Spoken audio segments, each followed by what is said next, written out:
La desistencia de la Iglesia en las relaciones con los estados.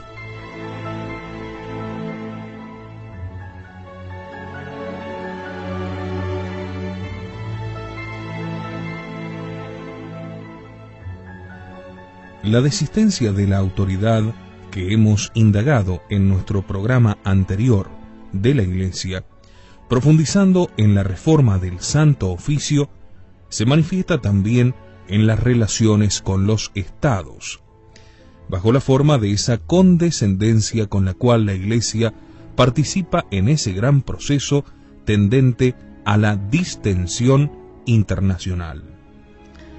El hecho es manifiesto, pero no nos adentraremos en una materia que no corresponde directamente a este trabajo y que nos llevaría a sacar a la luz algún suceso famoso. Aludimos sobre todo a la remoción del cardenal József Mindszenty de la sede primada de Hungría o a la voluntaria humillación de la legación pontificia durante las celebraciones del año 71 para la toma de posesión del nuevo patriarca ortodoxo.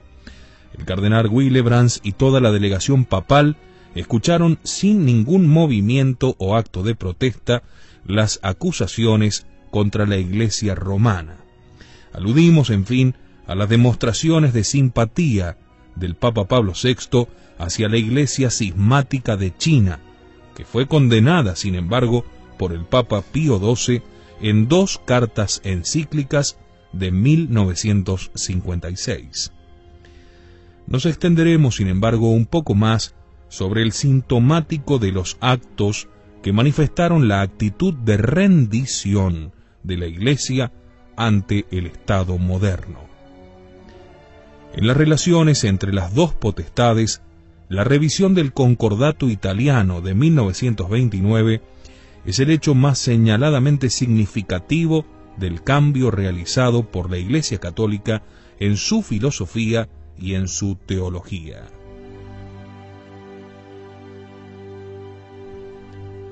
La separación respecto a los principios ya había sido preanunciada en los plazos previos a la larga negociación en un artículo del Observatore Romano del 3 de diciembre de 1976.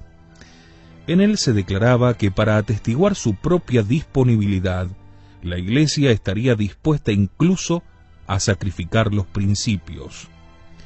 Los nuevos pactos restringen a solo 14 artículos las materias contenidas por los de 1929 en más de 40. Esta reducción supone por sí misma que muchas materias de naturaleza mixta han sido abandonadas tan solo a la potestad civil, renunciando la Iglesia a tener voz en ellas. Las variaciones decisivas son 3. La primera está fijada en el artículo 1 del protocolo adicional y dice así: ya no se considera en vigor el principio originariamente reclamado por los pactos lateranenses de la religión católica como única religión del Estado italiano. Esta disposición del nuevo pacto implica el abandono del principio católico según el cual la obligación religiosa del hombre va más allá del ámbito individual y afecta a la comunidad civil. Esta debe, en cuanto tal, tener una actitud positiva hacia el destino último, hacia el estado de vida trascendente de la convivencia humana. El reconocimiento del numen es un deber no solo individual, sino social. Incluso, si se quería anular el antiguo dictado como incongruente con la índole de los tiempos, siempre era posible su asunción en línea histórica, prescindiendo del valor ultrahistórico que pretende tener la religión, que daba la posibilidad de asumir ese valor como parte integrante e informante de la vida histórica de la nación italiana, al modo de la lengua, el arte o la cultura. Nada de eso.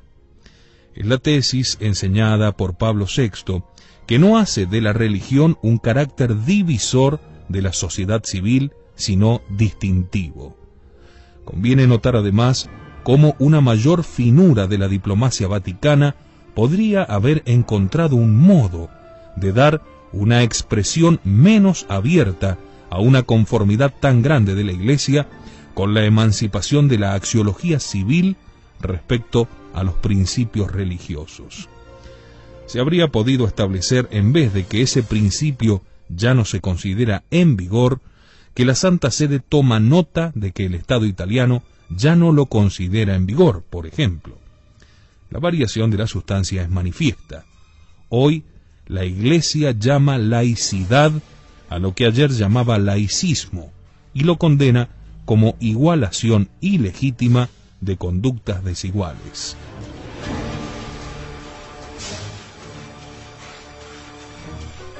Por último, conviene observar que los pactos firmados el 12 de febrero de 1984 no solo reforman el Concordato de 1929, como todos reconocen, sino también el tratado que regulaba la soberanía e independencia temporal del papado. La posibilidad de derogar el concordato dejando inmutable el tratado, sondeada por Mussolini en un discurso parlamentario, fue prontamente excluida por el Papa Pío XI.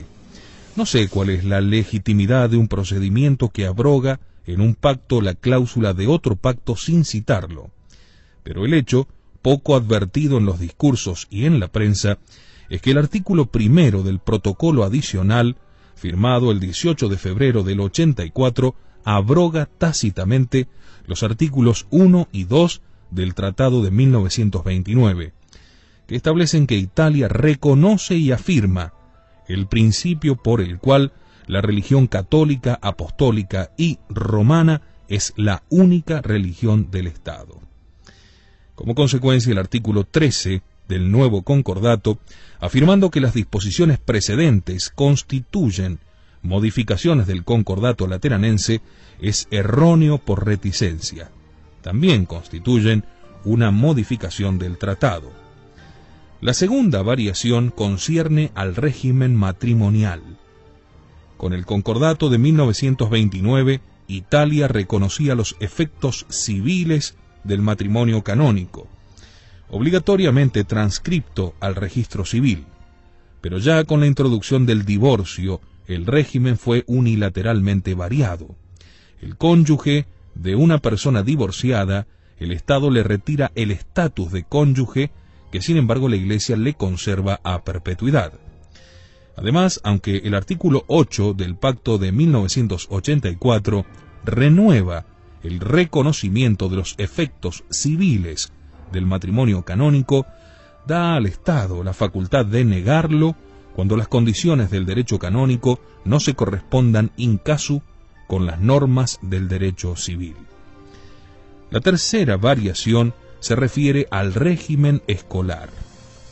En lugar de la obligación sancionada por el Concordato de 1929 de seguir la enseñanza de la religión católica, el artículo 9 del nuevo Concordato establece: la República Italiana, reconociendo el valor de la cultura religiosa y teniendo en cuenta que los principios del catolicismo forman parte del patrimonio histórico del pueblo italiano, continuará asegurando la enseñanza de la religión católica en las escuelas. Se reconoce a todos el derecho de escoger si aprovecharse o no de tal enseñanza. Este es el texto del concordato nuevo firmado entre la Santa Sede y la República Italiana. Este derecho de elección lo ejercitan los estudiantes o sus padres. El régimen de la obligación, temperado por el derecho de dispensa derivado de la libertad de conciencia, es sustituido por un régimen opcional mediante el cual la instrucción en la religión católica se remite a la libertad individual. La religión católica ya no forma parte de la axiología de la sociedad italiana y ya no la obliga, ya que los valores ligan.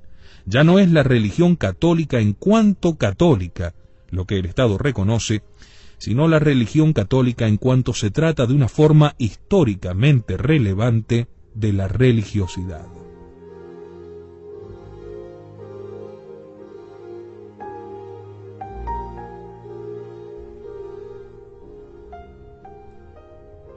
Es la tesis, en definitiva, de la religión natural como núcleo de todas las religiones, por la cual todas ellas tienen un valor.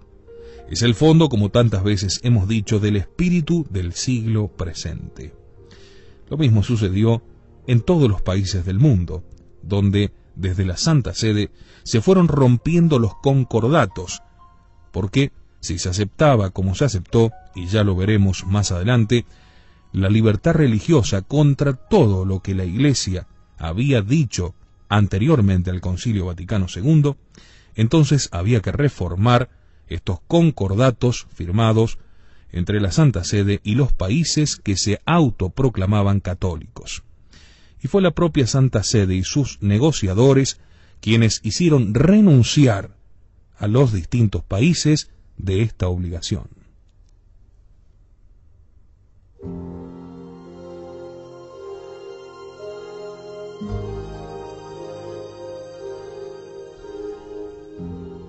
Ni siquiera sobre un punto vital de la política escolar abandonaron los negociadores la línea de la condescendencia y de la renuncia. La solicitud de que el Estado subvencionase a los colegios privados o a las familias que los utilizan no fue defendida, ni se convirtió en un punto cardinal de las negociaciones, pese a que los católicos italianos habían reivindicado tal derecho en numerosas manifestaciones como una consecuencia del pluralismo, y solicitado que el ordenamiento italiano se conformase al de muchas democracias en Europa y en el mundo. La revisión del concordato dio lugar a un amplio fenómeno de disimulación y de eufemismo, que enmascaraba la innovación introducida en la doctrina, cubriéndola con una ficticia continuidad histórica. Por el contrario, la innovación es reconocida por los observadores más desapasionados. En representación de todos ellos, citaré: el concordato es demasiado diferente del antiguo como para que se pueda poner en duda su novedad. Es un camino nuevo cuya evolución no es previsible. El autor recuerda después la doctrina del Papa Pío XI sobre la superioridad objetiva de los fines de la Iglesia y concluye que parece claro lo profundamente que la Iglesia Católica ha cambiado en estos años. Totalmente opuesto es el pensamiento del órgano vaticano del 19 de febrero, para el cual el nuevo concordato es el fruto sólido y bien enraizado de los pactos de 1929.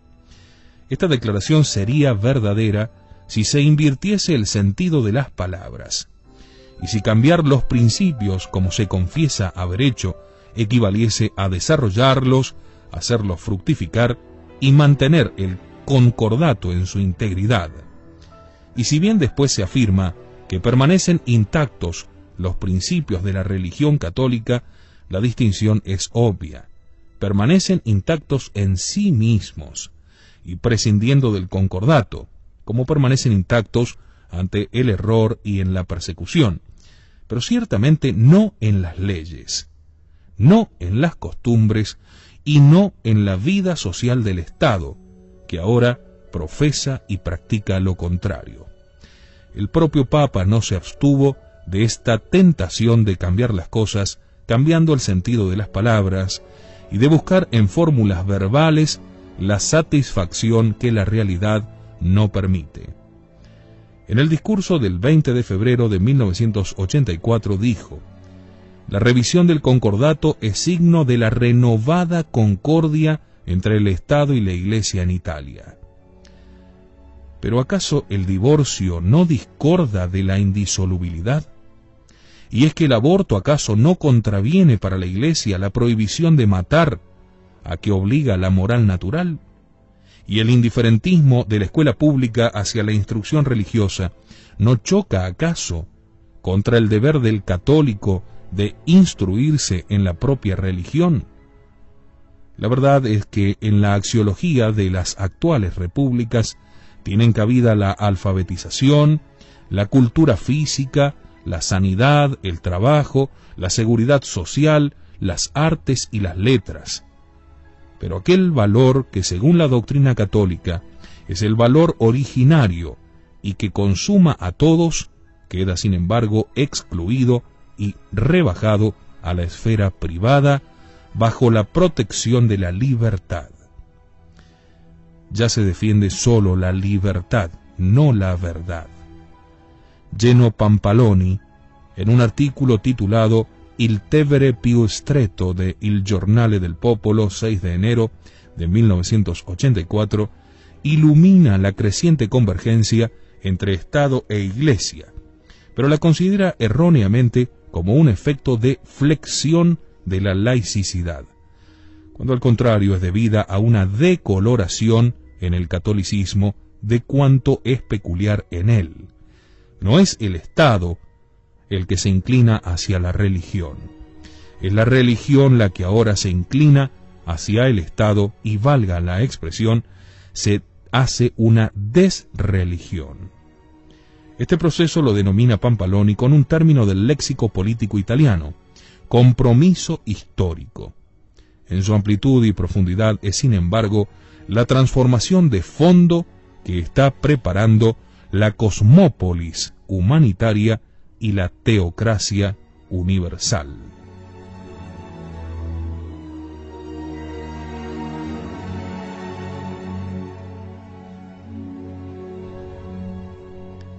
La disposición propia de Pablo VI a disimular las dificultades de la Iglesia no podía persistir en la mente del Papa, ya que tal disposición constituye en cierta manera un estado violento, y ya hemos visto en sus clarísimas denuncias de esas dificultades. Estas denuncias culminaron, por otra parte, en los dos discursos del 11 y 18 de septiembre de 1974, que dejaron atónita a la opinión mundial. Fueron acogidas en su texto integral por los mayores órganos de estudios históricos y políticos, y tuvieron un largo comentario en El Observatore Romano en la pluma de su director. El hecho proveniente tanto de Oriente como de Occidente es el firme avance de un secularismo descristianizante. Después de haber reconocido la enemistad teórica y práctica del mundo moderno con la religión en general y con el catolicismo en especial, y abandonándose a un movimiento de tristeza espiritual, el Papa Pablo VI confiesa no sólo que la religión parece no tener una próspera existencia en este mundo, sino que parece, a quien observa las cosas superficialmente, algo impensable en nuestros días, dice el Papa. Parece una iglesia destinada a apagarse y a dejarse sustituir por una concepción científica y racional del mundo, más fácil y experimentable, sin dogmas, sin jerarquías, sin límites, al posible goce de la existencia sin cruz de Cristo. La Iglesia, dice el Papa, sigue siendo todavía una gran institución, pero abramos los ojos, dice textualmente, en estos momentos, bajo ciertos aspectos, está sometida a graves sufrimientos, oposiciones y contestaciones corrosivas.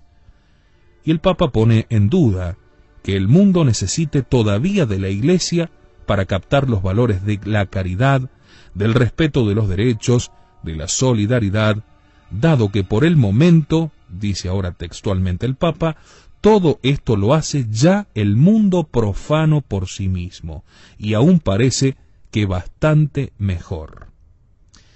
Y el triunfo del mundo en la consecución de estos valores parece justificar tanto el abandono de la observancia religiosa por parte de poblaciones enteras, como la irreligiosidad del laicismo, la emancipación de la ley moral, la defección de los sacerdotes y el que algunos fieles ya no teman ser infieles.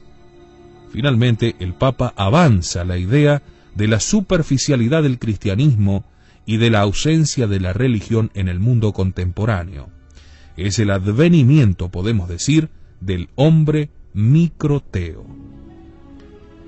Una nota importante de la presente crisis la reconoce el Papa en el hecho de que las vacilaciones de la Iglesia no se deben al asalto de fuerzas externas, sino internas.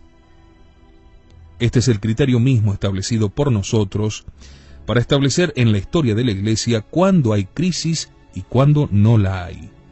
Gran parte de los mismos males no asaltan a la Iglesia desde afuera, dice el Papa, sino que la afligen, la debilitan y la extenúan desde dentro. El corazón se llena de amargura. La novedad no consiste en la aparición de males provenientes del estamento clerical, pues siempre en el pasado los males tuvieron en él su origen. La novedad, bien intuida por el Papa, es aquella definida como autodemolición en el célebre discurso al seminario lombardo. La expresión es dogmáticamente insostenible.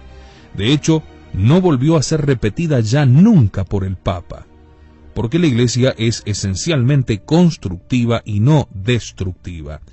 Pero históricamente entendida, la expresión es exacta. Tratando del problema de la superación de la crisis, si el Papa se mantuviese en el campo de los hechos y de las conjeturas razonables que éstos admiten, se encontraría con las manos atadas. Por tanto, concluyendo, pasa del plano histórico en el cual la Iglesia resulta sufriente y declinante al plano de la fe, donde el ánimo del creyente se sostiene en la palabra divina, non prevalebunt, no prevalecerán. San Mateo 16:18. Este paso al discurso de fe es frecuente en la apologética postconciliar, pero es dudoso que sea realmente un cambio de plano. El diagnóstico que ha encontrado el mal radical del mundo en el alejamiento de Dios, en la desacralización y en una total desidia es ya un discurso de fe. Solamente la fe entiende como ruina lo que parece perfeccionamiento y progreso del género humano a quien carece de ella. El Papa Pablo VI superó de dos maneras la tristeza originada por la contemplación del estado de la Iglesia contemporánea. Estas dos maneras de ver la tristeza podemos llamar legítima o ilegítima. La legítima, necesaria y tradicional, consiste en introducir la interpretación filosófica y teológica propia del catolicismo, y bajo esa luz contemplar unos hechos cuya naturaleza no es desconocida. La ilegítima está fundada sobre la gran ley psicológica del gratissimus mentis error, por la cual al espíritu le repugna reconocer lo que conoce, porque le parece desagradable. Se da cuenta de ello en el contacto con lo real, pero se lo oculta a sí mismo y tampoco lo comunica a los demás. Sobre este fenómeno hablan abundantemente los escritores morales y los profetas bíblicos, a quienes grita el pueblo: loquimini nobis placencia, habladnos de cosas agradables, pero también lo percibe todo individuo en sí mismo. Este estado ilegítimo, esta fundación de la ley psicológica que le repugna reconocer lo que conoce, es lo que sucede también aquí con nosotros. Quizás las palabras de una carta juvenil del Papa Montini revelan los primitivos síntomas de esta prevalencia de la facultad ideativa sobre la percepción de lo concreto. Dice el Papa: estoy convencido de que un pensamiento mío, un pensamiento de mi alma, vale para mí más que cualquier otra cosa en el mundo.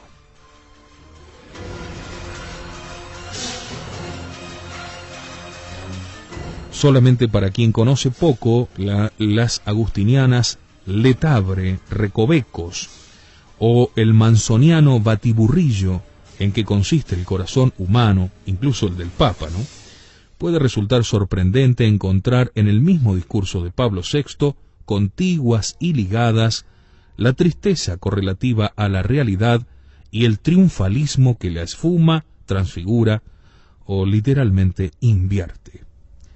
Por ejemplo, En el discurso del 16 de noviembre de 1970, el Papa ha pintado vivamente el estado lamentable de la Iglesia posconciliar. Externamente es la legalidad opresora de tantos países la que encadena a la Iglesia.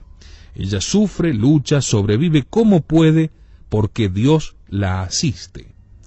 Pero además, internamente, es para todos motivos de estupor, de dolor y de escándalo ver que precisamente desde dentro de la Iglesia nacen inquietudes e infidelidades, y a menudo por parte de quienes deberían, por el compromiso adquirido y por el carisma recibido, ser más leales y más modélicos. Y lo son también las aberraciones doctrinales, el alejamiento respecto a la autoridad de la Iglesia, el generalizado libertinaje de las costumbres y el desprecio de la disciplina en el clero.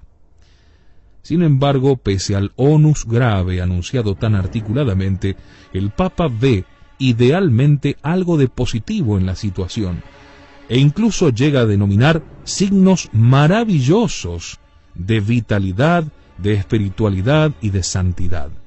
Los ve, pero indistintamente los ve e indistintamente los anuncia, transportado como está por los movimientos de su facilidad ideativa.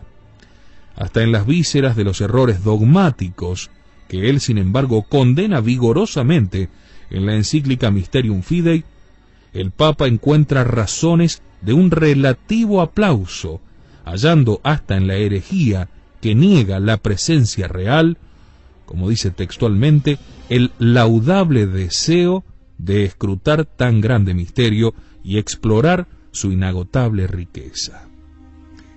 La propensión papal a no apagar esa lucecita humeante se excede aquí incluso hasta considerar loable la tentativa de quienes intentan restringir y disolver el misterio. Pero también, en otras alocuciones, la tendencia de Pablo VI al irrealismo le lleva a confundir las figuraciones de su pensamiento con la consistencia de los hechos. A causa de una especie de generalizada sinécdoque, cualquier parte, incluso diminuta e irrelevante, queda afectada por un valor exponencial ilusorio y se relaciona con una escala mayor para convertirla en indicio de hechos generales. En palabras de Arnovio, es como si se negase el carácter telúrico de la montaña porque se encuentra enterrada en ella una pepita de oro, o la enfermedad de un enfermo completamente magullado y dolorido porque tiene una uña sana, y entonces negamos que esté enfermo. El mayor testimonio del gratissimus error es quizás la alocución del día 23 de junio de 1975 con la ocasión del 12º aniversario de su coronación. Después de haber dicho el Papa Pablo VI que el Vaticano II ha iniciado realmente una nueva era en la vida de la Iglesia de nuestro tiempo, el Papa exalta la grandísima sintonía de toda la Iglesia con su supremo pastor y con los propios obispos. Justo cuando casi todos los episcopados del mundo juzgaban las encíclicas papales y fabricaban doctrinas particulares, y después de que en el Katholikentag de Essen habían tenido lugar los hechos que mencionábamos en nuestro último número, de directa oposición a las encíclicas del Papa.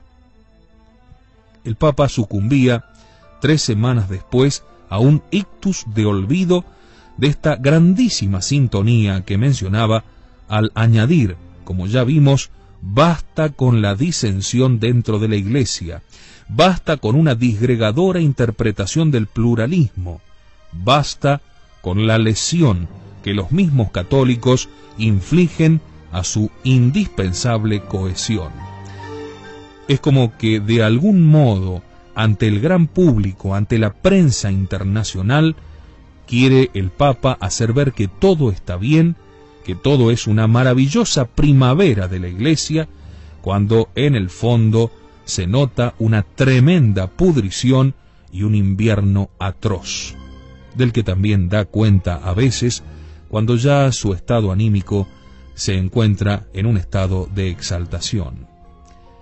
Del mismo modo, decir que el Concilio ha hecho comprender, que el Concilio Vaticano II, ha hecho comprender a fondo la dimensión vertical de la vid, como dice el Papa, supone que la Iglesia preconciliar se había vuelto al mundo más que al vértice, y contradice el intento prepicuo y confesado del Concilio desde su inicio, que fue precisamente corregir esa dirección del catolicismo y atemperarlo al horizonte de la historia.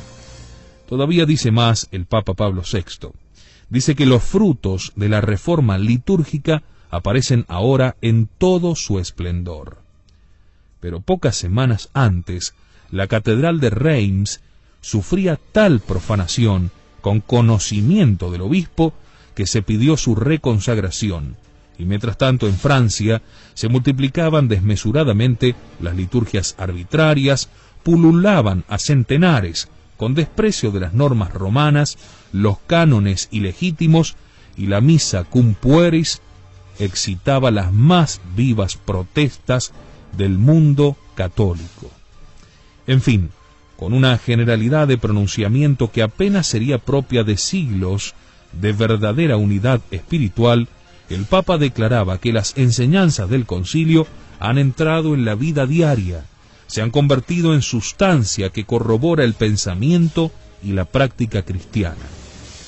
La afirmación es válida si el Papa entiende por vida cristiana esos pequeños círculos a los que ha quedado reducida al retirarse del gran cuerpo social, según su antiguo vaticinio, y así debe ser.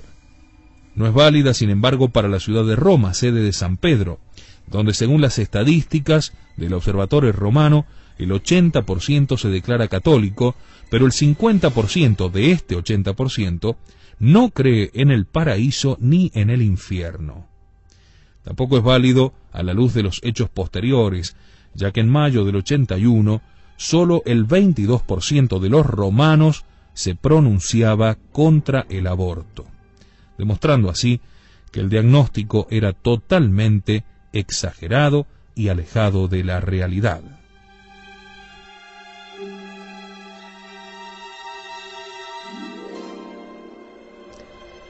Pero si el diagnóstico del Papa concierne al mundo entero y a la Iglesia odierna, entonces se oponen demasiado a aquellas palabras la degradación de costumbres, la violencia civil que ha llegado a convertir en selvas las ciudades, a tal punto que, no ya en tiempos de Pablo VI, sino en de Juan Pablo II, algunos países llegaban a celebrar el Día del Odio, que viene a unirse al Día de la Madre, al Día del Enfermo, de las Flores, y a todas esas fiestas laicas que van sustituyendo las fiestas religiosas de la liturgia católica. Pero llegar a celebrar el Día del Odio. La constitucionalización del ateísmo, un fenómeno novísimo en la historia humana, el cínico desprecio del derecho de las naciones, el divorcio, el aborto y la eutanasia. Hay en este discurso un velo de falta de discernimiento que cubre la realidad histórica y a veces la invierte, considerando como simples sombras el fondo negro del cuadro.